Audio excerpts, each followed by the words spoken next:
Israel में वो आग लगी है जो ना बुझ रही है ना रुक रही है।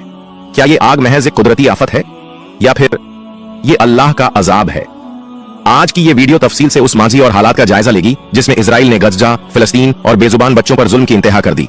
और अब जब खुद इजराइल जल रहा है तो क्या ये अल्लाह की तरफ से एक अजाब है? इजराइल में आग कैसे लगी? 30 अप्रैल 2025 दिन बुधवार यरूशलेम के करीब एक जंगल में लगी आग ने कुछ ही घंटों में 25 डुनम से ज्यादा इलाका जलाकर राख कर दिया। मुल्क के कई शहरों को खाली कराना पड़ा, दर्जनों लोग जख्मी हुए, हुकूमत बुरी तरह बेबस नजर आई।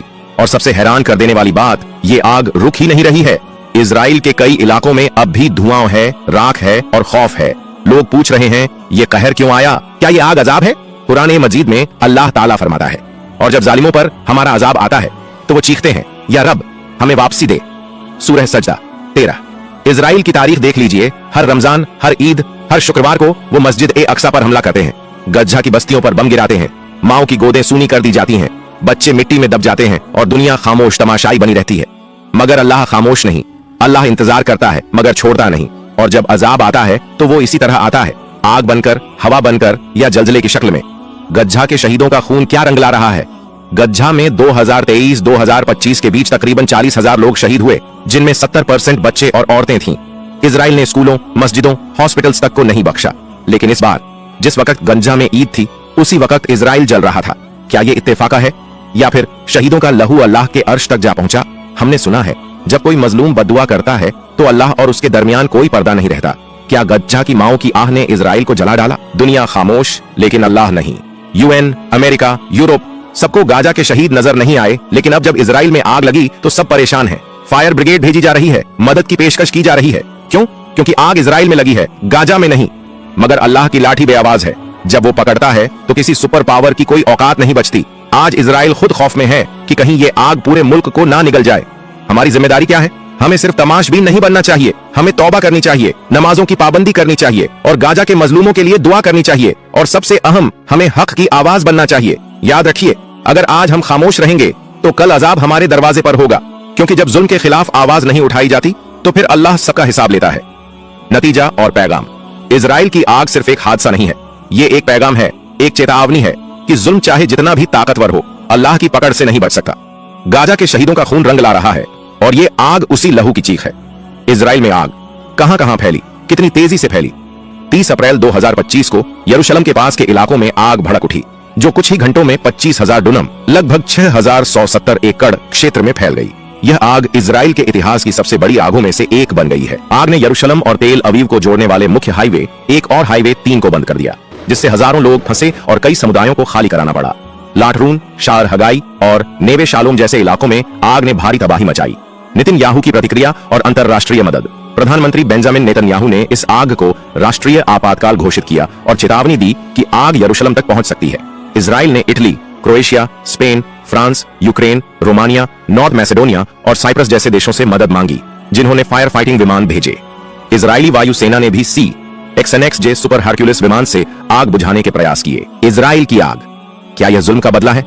दुनिया ने देखा है कि इजराइल ने सालों से फिलिस्तीन और गाजा के बेगुनाह लोगों पर कितने जुल्म किए हैं। यह सिर्फ एक युद्ध नहीं था, बल्कि उन मासूमों के खून से इजराइल ने जो जमीन रंगी, वह जुल्म की एक ऐसी दास्तान थी जिसे हम नजरअंदाज नहीं कर सकते। तुमने देखा कैसे गाजा की सड़कों पर मासूम बच्चों की लाशें पड़ी हैं, कैसे औरतों की गोद सूनी हुई और बुजुर्गों का खून बहा। यह एक ना समझी, एक बदनीयती थी जिसे इजराइल ने अंजाम दिया। लेकिन अब जब खुद इजराइल में आग लगी है और वह जल रहा है, क्या उसका दिल महसूस कर रहा है? क्या उसे उन लोगों का दर्द महसूस हो रहा है जिनका उसने सफाया किया था? आज वह आग उसके दिल के अंदर भी जल रही है, क्योंकि वह जानता है कि जो बीज उसने बोया था वह अब एक दिन उसके पास लौट आया है। अल्लाह के कानून से कोई नहीं बच सकता, चाहे वह कितना भी ताकतवर क्यों ना हो। अल्लाह ताला का साफ पैगाम है, कभी भी जुल्म करने वाला बच नहीं सकता, क्योंकि जब हक की आवाज दबाई जाती है तो फिर अल्लाह उसे उठाता है। और इजराइल ने जिस तरह से फिलिस्तीन और गाजा के लोगों पर जुल्म किया, क्या वह इस आग से छुटकारा पा सकेगा?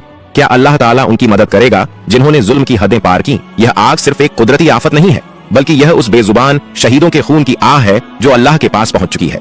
यह उसका प्रतिकार है जो वो अल्लाह से सच्ची तौबा करके नहीं निकले। इजराइल को अब एहसास हो रहा होगा कि जिस तरह से उसने अपने ऊपर हक को दबाया, अब वही जुल्म उसकी तरफ लौट आया है।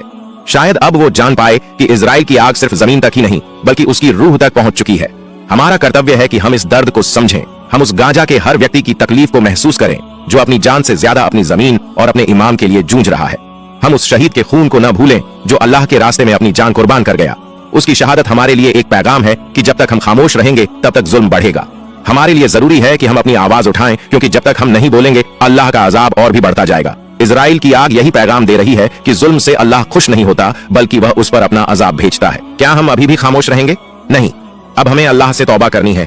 हमें अपने दिलों को साफ करना है और उन लोगों के लिए दुआ करनी है जो इस वक्त जुल्म की चपेट में है। यह आग इजराइल के लिए एक चेतावनी है, लेकिन यह हमारे लिए भी एक सबक है। जब हम तौबा करते हैं, जब हम सच्चाई के साथ खड़े होते हैं, तो अल्लाह हमें ताकत देता है। हमारी जिम्मेदारी क्या है? हमें अपनी जिम्मेदारी समझनी होगी। हमें अपनी जुबान से, अपने हाथों से और अपनी दुआओं से जुल्म के खिलाफ खड़ा होना होगा। हमें अपनी ताकत का इस्तेमाल करना होगा ताकि यह जुल्म खत्म हो सके। जब तक हम गाजा के शहीदों के लिए आवाज नहीं उठाते, तब तक हम इस आग को और बढ़ने देंगे। हमारी खामोशी, हमारी नासमझी ही इस जुल्म को बढ़ा रही है। हमें इस जुल्म के खिलाफ आवाज उठानी होगी। शहीदों के लहू का रंग और हमारी खामोशी। क्या तुमने कभी सोचा है कि गाजा में जो शहीद हुए उनका लहू क्या रंग ला रहा है? वह लहू अब हर जगह फैल रहा है। वह लहू, वह आवाज अब इजराइल तक पहुंच रही है और अब वह आग उसी लहू से जल रही है। हमें अपने दिलों में इस लहू का असर महसूस करना होगा। हम उस लहू का हिसाब नहीं ले सकते, लेकिन हमें यह समझना होगा कि अगर हम खामोश रहे तो हम उस शहीद के खून से गद्दारी कर रहे हैं। आज इजराइल जल रहा है, लेकिन इसका मतलब यह नहीं कि हम भी जल जाएं। हमें अपने रास्ते सही करने होंगे, अपने दिलों को सच्चाई से भरना होगा और अल्लाह से तौबा करनी होगी। अगर यह वीडियो आपको सही लगा तो इसे अपने दोस्तों और रिश्तेदारों के साथ जरूर शेयर करें। यह हमारा कर्तव्य है कि हम हर किसी तक यह संदेश पहुंचाएं ताकि जुल्म और बुराई का सफाया हो सके। अल्लाह हमारी मदद करें, अमीन। अगर आपको यह वीडियो अच्छा लगा हो तो इसे अपने रिश्तेदारों और दोस्तों में जरूर शेयर करें ताकि हर कोई हक की आवाज को सुन सके।